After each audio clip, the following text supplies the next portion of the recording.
Welcome back to the channel, everybody. I'm down in the barn. It's kind of late at night. The rain is falling on the tin roof. My throat's a little scratchy from screaming and yelling at the rodeo this weekend, so we're going to try and get through this video. But today, we're going to be talking about the floating worm.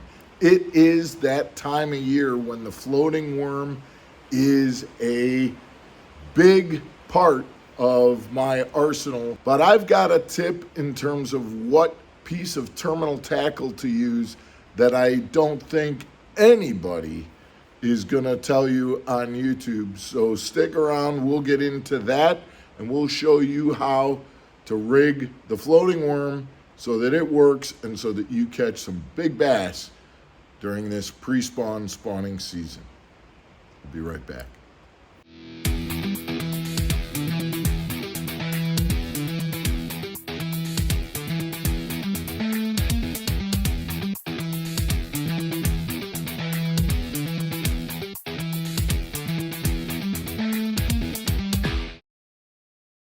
All right, welcome back to MFO, everybody. I am Mark Fisher, and we're going to be talking about the floating worm.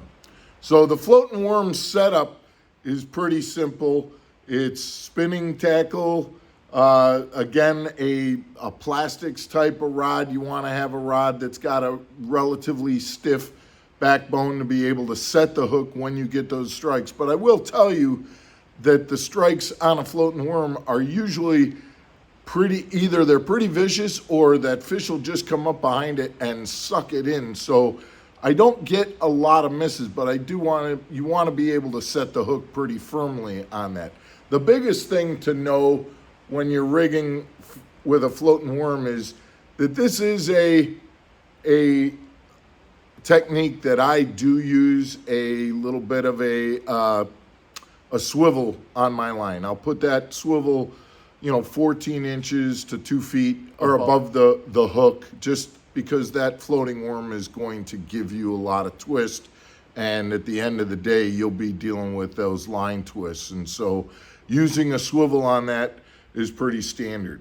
And then the floating worm, there are all sorts of worms that work for this. The Zoom trick worms are the worms that are pretty well known for this, whether you're looking at the methylate, the bubble gum, the greens, the yellows.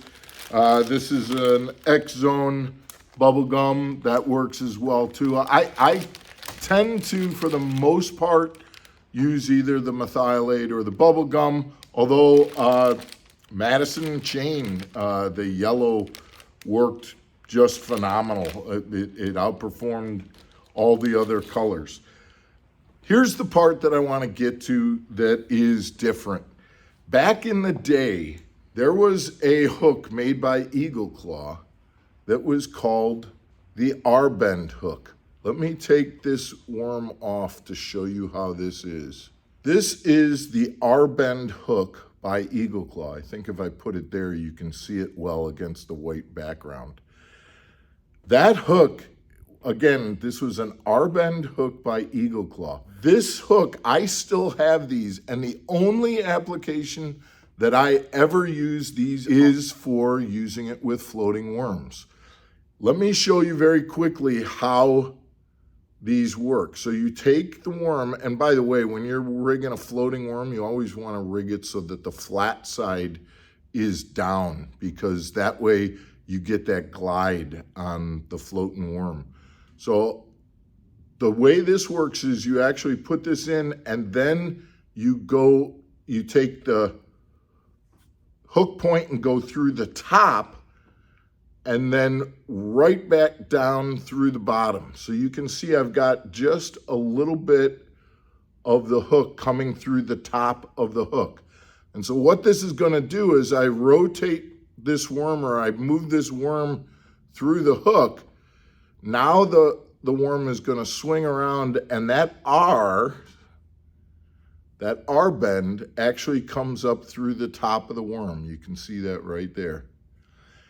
And then I'm able to just measure where my hook should come out and then put it through. What this does, this R-bend hook, make sure it holds that worm right there. There's no slipping. And this portion of the worm stays just like that with that hook right there, able to grab onto the fish as soon as it bites. It stays flush with that.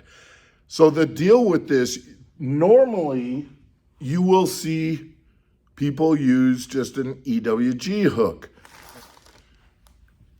And when a worm gets, when you're using a worm with an EWG hook, you're going to thread that on.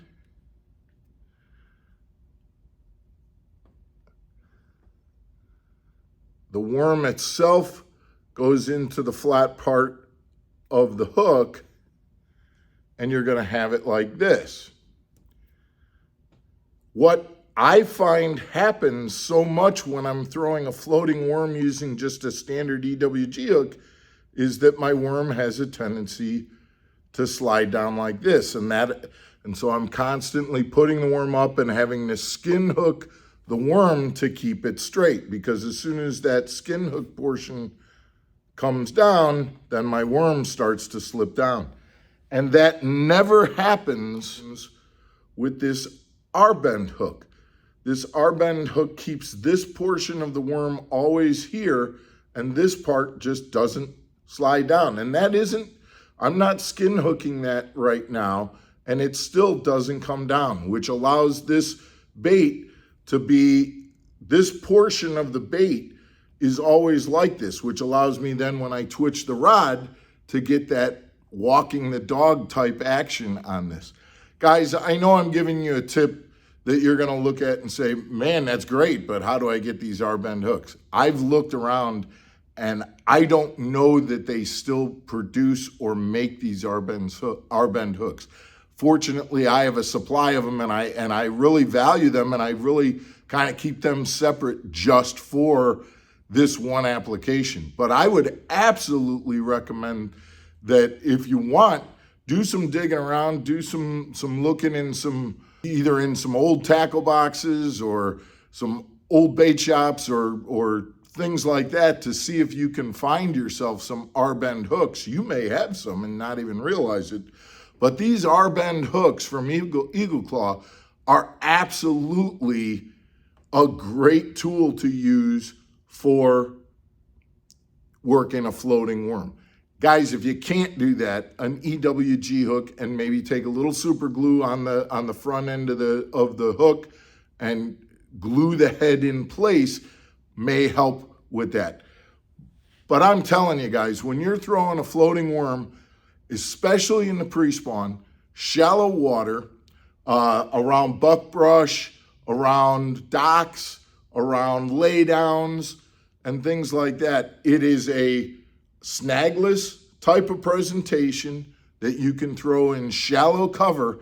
And boy, I'm telling you, in this pre-spawn, right around spawn time of year, those bass will just attack a floating worm.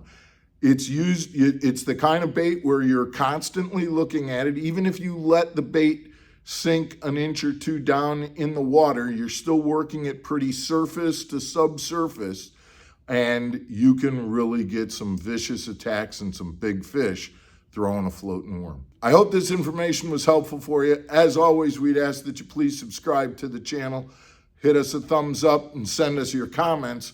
We'll be back again tomorrow for another episode of Mark Fisher Outdoors. Thanks again for tuning in, guys. We'll see you tomorrow.